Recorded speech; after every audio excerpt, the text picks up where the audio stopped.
Before proceeding with number 6, can you clarify po yung difference ng inflow transactions, because this is the subject of the next paragraph, versus the total transactions, which you had previously read for the record? What is the distinction between inflow transactions and the total amount of transactions? Honorable Ridon, if I may interrupt, the table is ready to be flashed. Would Sige you- po. Okay. Secretariat, please flash the matrix. That is in accordance with the manifestation of the Honorable Ridon. Cash or bank deposit as declared in the SALN vis-a-vis transaction in the AMLC report vis-a-vis the total net worth likewise in the SALN.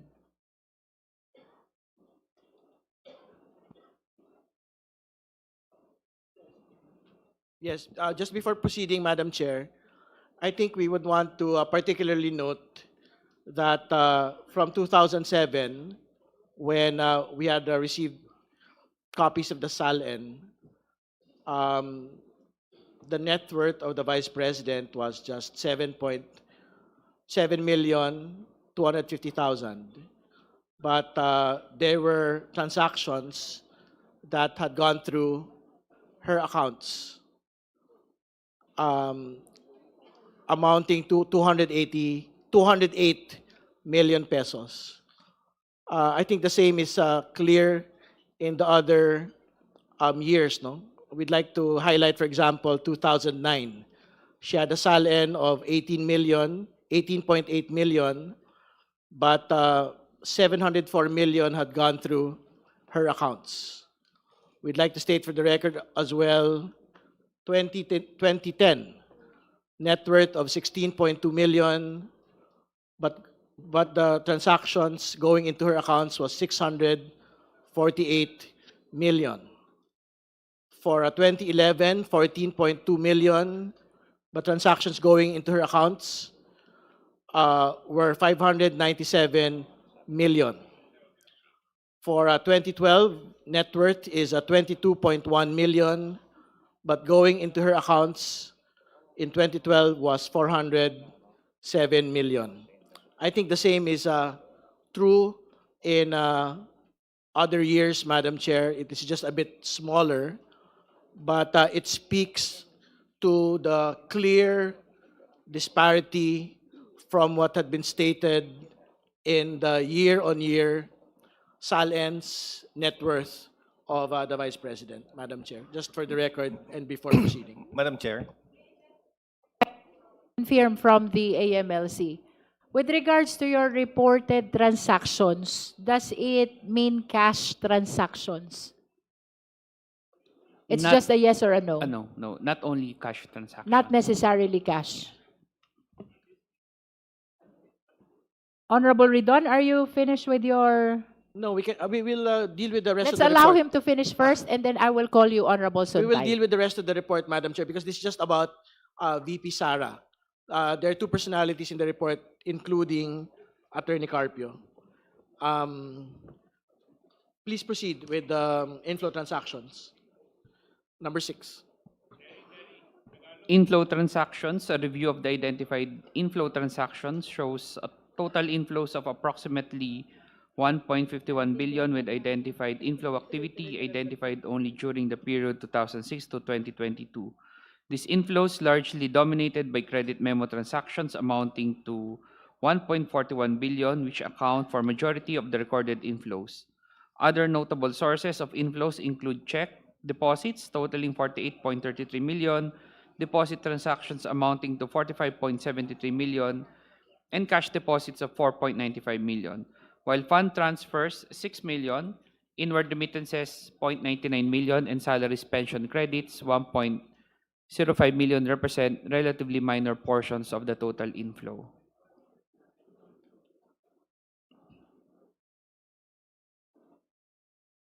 Yes, meron po dito nakikita natin yung mga inflows, no? Maganda po siguro we can read for the record as well kasi magkakaiba po ito, hindi po ba? from doon sa binasa ho nating nauna. Apo. Ito po yung inflow transactions. Ibig sabihin, ito yung mga pumasok na Tama. mga kaperahan sa mga accounts. Tama po ba? Tama po. Sige po. You can just read the grand total from 2006 to 2022, please. So for 2006, grand total 122,156,866 pesos and 28 centavos. 2007, 105,094,767 pesos and 87 centavos. 2008, 22,225,157.35. 2009, 372,464,396 pesos and 16 centavos. 2010, 323,282,749.01. 2011, 215,637,944.42. 2012, 199,058,755.08. 2013, 96,852,782.94. 2014, 2,500,000 pesos. 2015, 23,796,782.94. 2016, 9,066,071.43. 2017, 9,866,071.43. 2018, 3,500,000. 2019, 6,293,000. 2020, 1 million. 2021, 800,000. 2022, 1,003,000 pesos 967.31. Grand total 1,514,599 1,514,599,312 pesos and 22 centavos. Siguro po para malinaw, Executive Director Benaventura, ibig sabihin ho ba from 2006 to 2022, ito po yung pumasok na kaperahan sa account ni Vice President Sara, 1.5 billion over the course of these years. Tama po ba? Tama po. Ngayon naman po, puntahan ho natin yung investment-related activities. Madam Bago tayo Chair. mag-proceed, labas pa ho ba ito doon sa total transactions o kasama na po ito? Kasama na po. Kasama. So inclusive, no? Apo, inclusive po. Siguro po, can we read for the record yung paragraph 12, investment-related activities? Madam Chair, with the kind interjection of Honorable Ridon, just a very quick clarification. With the indulgence of the Honorable Ridon, okay lang ba? Yes, please proceed. Honorable Sendanya is recognized. Thank you very much, Madam Chair. Thank you very much, Representative Ridon. I'm looking at the third column in the previous table, yung pong column on check deposits. Can we flash it again? The inflow that was... Please flash. Ayan po yung third column. Pwede po bang pakilagay dun sa mga taon ng 2019 to 2022? Ayan. 2019 to 2022. Nakikita ko po dito, tama po ba, may we request the Executive Director to please read the entries for the check deposits for 2019 to 2022. For 2019, 6,293,000. For 2020, 1 million. For 2021, 800,000. For 2022, 1,003,967 pesos and 31 centavos. Pakituloy na po hanggang 2023 and 2024. Please flash the 2023 and 2024. Wala na po Wala na siyang po. katuloy Sige sa po. table. Dito lamang po sa Madam Chair, a very quick observation. From 2019 to 2022, meron po mga cash deposit na na-flag sa account ni VP Sara Duterte At ito rin po yung panahon na batay sa kanyang SALN ay walang nakalagay na entry sa cash on hand tsaka cash in bank. I just want to put that on record, Madam Chair. We note the manifestation of the Honorable Sendanya. Sige po, we can proceed to investment-related activities. Can we read number 12, please? An analysis of investment-related transactions from 2010 to 2025 shows total investment inflows of approximately 327.89 million, significantly exceeding investment outflows of 111.15 million. Investment inflows were particularly substantial in the earlier years, with 106.64 million recorded in 2010 and 106.68 million in 2011, followed by smaller inflows in 2012, 2.43 million, and 2013, 2.99 million. A renewed period of investment activity emerged from 2018 to 2022, during which both inflows and outflows were recorded annually at nearly equivalent amounts, ranging from 18.15 million to 24.12 million. Notably, 2023 onwards recorded no investment movements, indicating a cessation of investment activity in the most year. Sige po, pasukin na po table. natin yung total na lang nito pong investment-related activities. Ano ho yung inflow nito? Can you read it for the record, please? Yung grand total, Madam Chair. Yes po. na Perhaps we investment. need to flash again the table in the cover letter. Hindi, If ito po. Honorable Ridon is asking for the No, total. this po muna. Yung For this investment- item, okay. Yung inflow po ng Okay. investment-related activities. For grand total of inflow,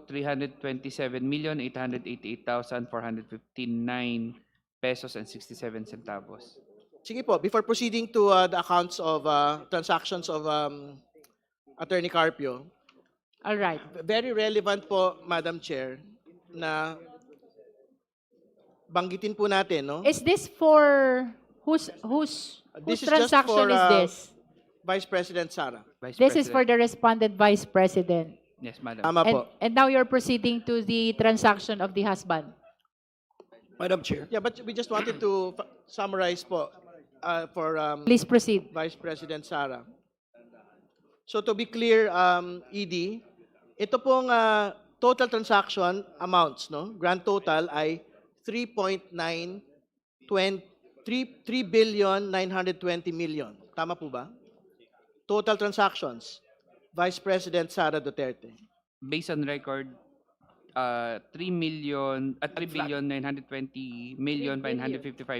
3,920,555,311.88 based on record po. Tama po. Ang susunod po yung inflows, can you state it again for the record?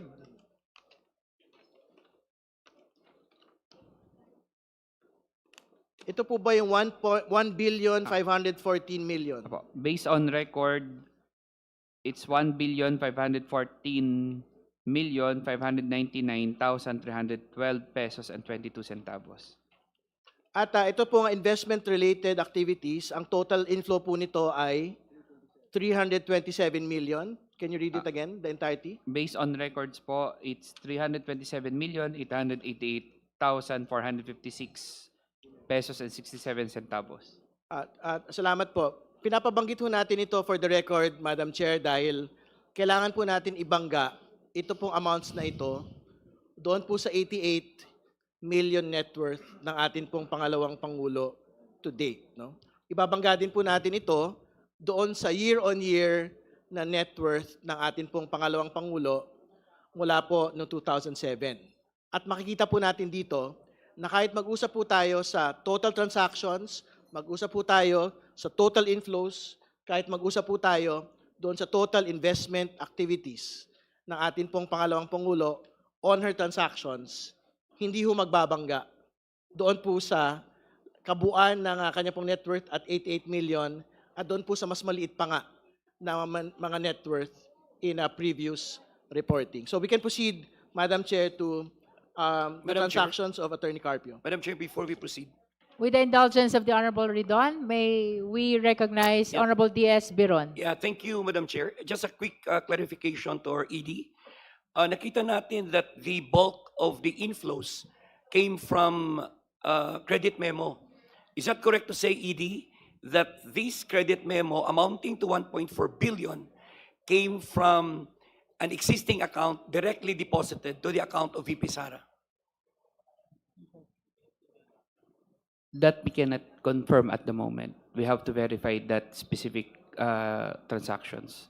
And if the verification proves that it came from an existing account deposited directly to the account, would you be able to tell us or reveal to us kung isang account ito, dalawang account, or it came from a common account? Is that possible? We can check, Mr. Chair, All Madam right. Chair. Okay, thank you, Madam Chair. Thank you, Honorable D.S. Biron. Ma'am, Madam Chair, point of The Honorable clarification. D.S. J.J. Suarez. Yeah. Ma'am, para lang po maunawaan ko po yung proseso ng pagre-report. Ito pong mga tinatalakay na covered or suspicious transactions, ito po ay inire-report sa inyo ng bangko o AMLAC ang nagpa-flag nito? Paano po ba ang sistema? Bangko po ang nagre-report dito sa EMLC. So, therefore, the bank determines kung ano yung mga considered na flag, suspicious, tapos nire-report sa inyo. Tama po. Okay. lawyers.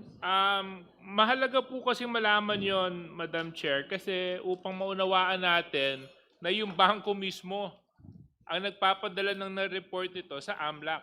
And it's not AMLAC looking into the specific accounts of these individuals.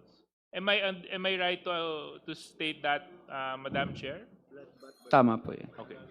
Thank you. So, sa madaling salita, para mas maunawaan po ng tao, hindi po iniimbestigahan ng AMLAC yung mga specific na bank accounts.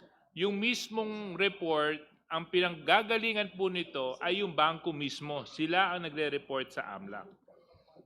At ang nakakapagtaka po, Madam Chair, para yatang hindi nagtutugma yung kwento sa kwenta. Dahil sa SALN kanina na binabanggit po ng ating kasamahan na si Congressman Terry Redon, may mga sinabi na wala na may cash on hand, kaso lang base sa pasok at labas ng pera, mas malaki po yung nai-report ng AMLAC at ng mga bangko sa AMLAC kaysa sa dun sa lumalabas sa SALN. So, pwede ko rin po bang masabi, Madam Chair, na maaari AMLAC na hindi pa kumpleto ang report kasi ang sabi niyo po, bangko lang po nagre-report sa inyo. So there may be other transactions that may have not been reported to you because they may have thought that those were not suspicious, neither were they flagged. Am I right to assume that? Tama po, because ang nire-report lang po ng bangko sa AMLA, EMLC ay halimbawa yung mahigit 500,000 or kung suspicious. Kung hindi po mahigit sa 500,000 yan, hindi po i-report sa AMLAC. So maari po or maari ring wala na meron transaction na mas mababa pa sa 500,000 na hindi na po na i-report sa amin. Di maaari din pong sabihin na pwede pang lumobo tong numero na to kung mas lalong bubusisiin at titingnan dahil maaring hindi na flag ng banking institution yung specific na transaction dahil sa pananaw nila hindi ito suspicious o covered ng kanilang criteria. Tama po ba yun, AMLAC? Hindi ko po masabi pero theoretically, posible po. Maraming salamat po. Thank you very much, Madam Chair. Honorable Redon. Madam Chair, just to expedite the reporting on Attorney Carpio, can we just state for the record, going to page 7 of this report, can we just state for the record the grand total of the transactions from 2007 to 2026? Is that part of the content of the report? Yes. The total It is transaction. page Yes, Madam, 7. Madam Chair, yes. The grand total is 403, a number of transactions 403. The amount is 3,129,984,775 pesos and 34 centavos. All right. Can we go to the inflow transactions of Attorney Carpio, page 10? Can you read it for the record, please? The grand total.